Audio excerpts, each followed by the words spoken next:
Today dip, the early morning dip that we had. Rajesh Bhatia is our next guest on the show. He is CIO at ITI AMC. Rajesh, always a pleasure to have you on. So it's been a rocket, right? I mean, a couple of months of consolidation and then all gloom and doom thanks to Mr. Trump. But once the recovery happened, it's just been a one-way up move. What do you expect ahead? I mean, do you expect more momentum, or do you think at some point we'll consolidate? Yeah, so it'll be volatile times, isn't it? But, here's what I think has happened.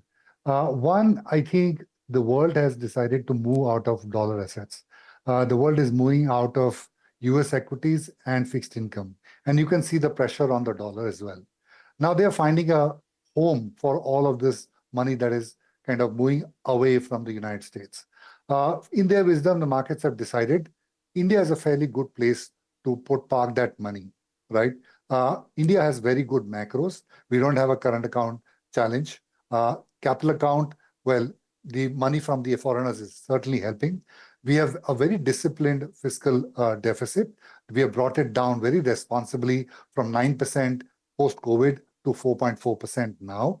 So again, that's a very stable macro, and that makes us our fragility much lower.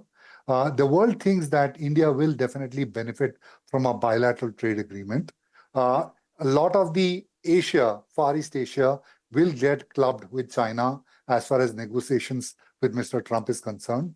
So stable macro, good bilateral trade agreement, all of that means money finding exits from dollar to Indian assets. So FIs have really been kind of charging in and putting and deploying that money. For the moment, anyway, our local money, I know that from April, at least the mutual funds also have gotten inflows, which are strong. So from the supply side or demand side of equity, that equation holds very good. Now, what it does is the liquidity comes into the system. And of course, the first thing it helps is banks, because it'll help your deposit rate, it'll help your lending growth rate, because liquidity gets into the system. Clearly, banks have been a marked outperformer. And in fact, if you look at telecom and banking, if you take that away, a lot of the other sectors are still bleeding quite heavily, whether it is media, metals, IT, real estate, consumer. They're probably down anywhere between 12 to 25%. So it's only banking and telecom which are probably hitting new highs, and that is really what I think has happened. Hi, Rajesh. Good afternoon. Good to see you, Ben. Let's talk about one of the sectors of the day. I don't know, what's your take on the renewable space? That space got a lot of interest. Then suddenly it was shunned away. Stocks fell, 30, 40, 50% as well. But a couple of them, like Augur Energies, the last few trading sessions, it's moved swiftly from 2,000 to 3,000 rupees. We need to keep in mind as well that the lock-in will open in the next 2 days, for those that were stuck in that 6-month lock-in. So we'll have to see how the price behaves after that. But for the time being, when they are guiding for EBITDA growth of close to 60% in the next year in comparison to this year, what do you think of the space? Some say that maybe the sun is still not, set on some of these solar companies. How are you all placed? No, unfortunately, at least as far as I am concerned as a fund manager, I'm not playing these opportunities. On the power side, I'm more focused on the utilities business. So unfortunately, I don't have a very strong view on where this is. Of course, I can just give you some numbers. Globally, the demand for solar is about 500 gigawatt. The capacity with China alone is 1,000 plus gigawatt, which is going to go to 1,800 gigawatt. So let me put that in context again. The global demand for solar is 500 gigawatt. China alone will have a capacity of 1,800 gigawatt. So, but having said that, I don't have a strong view on the companies that you just mentioned. What's played out for some of these companies is that yesterday there was those duties that the US has imposed on a lot of other countries. So the street believes that it could be a potential beneficiary could be India. We'll have to see how that plays out. And then Bhatia obviously delivered a good set of numbers. Let's keep that aside. Nigel, in that context, I would say the electronic manufacturing services is a much better, at least as far as I'm concerned, is a better play for that in China plus one story. The EMS plays, right?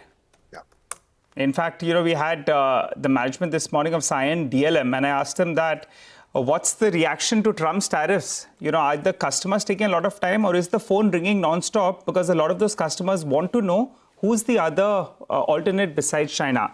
Let's see how that plays out. But you like that theme, so that's good to hear. Let's focus on tech as well. That's got slammed, right? Another sector of the day. HCL Tech, they gave a fairly decent guidance. A couple of sell-side notes believe that maybe they're going to find it difficult to achieve that. We'll see how that goes.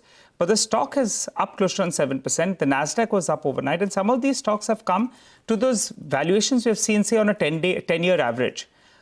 Your take, good quality companies, some uncertainty in the near term. The problem is there may not be too much growth, at least for this fiscal. So my sense is that, this is a sector which has been really slammed. As you point out, now the large cap companies are quoting at 21 times earnings, 4 to 5% dividend yield.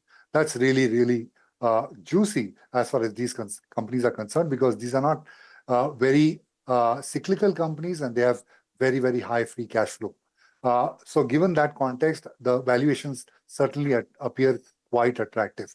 Having said that, they have got slammed because there is really concern that US is going into some kind of a recession, if not a deep recession.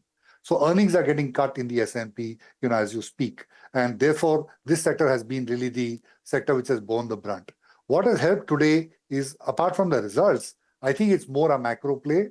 The fact that the President of the United States has said that they will not bother with the Fed, etc., which would have been a very drastic, or I would say a suicidal move, has certainly helped sentiment.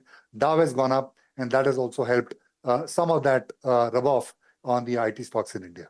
But I think as you move forward, it is still dependent on, so it's a good tactical trade.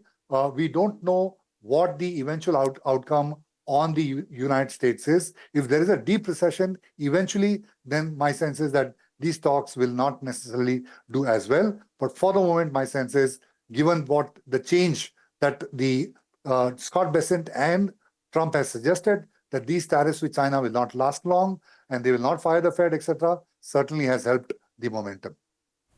Rajesh, you spoke about how Telecom is hitting fresh highs. The kind of rally that we've seen in Bharti Airtel, 40%, CAGR over the last 3 years. It's quite incredible, especially when you juxtapose it with what, say, Reliance Industries is doing. Reliance Industries is languishing. So explain to us, are some of these telecom stocks pricing in a blue sky kind of a scenario, or is there more upside to go after this kind of an up move in the large cap names? So I don't know too many industries where you get such an oligopolistic structure, which is also a B2C business.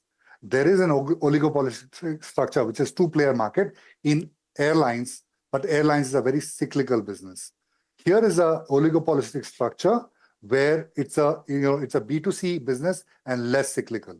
And I think the industry has been guiding that the 120 rupee ARPU will move to 200, then eventually move to 300.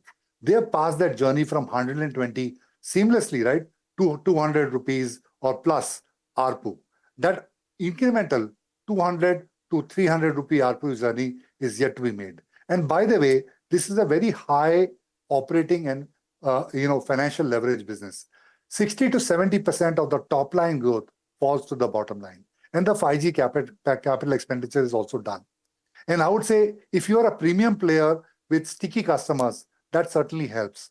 So my sense is, even as you move forward, the ARPU journey has yet to kind of happen. And like I said, it's a very high operating and financial leverage business, which means a lot of the top line growth will fall to the bottom line. So the story is still kind of intact as you move forward. Okay. All right. Rajesh, we'll leave it on that note for today. Thank you very much for joining in. Great getting that perspective from you.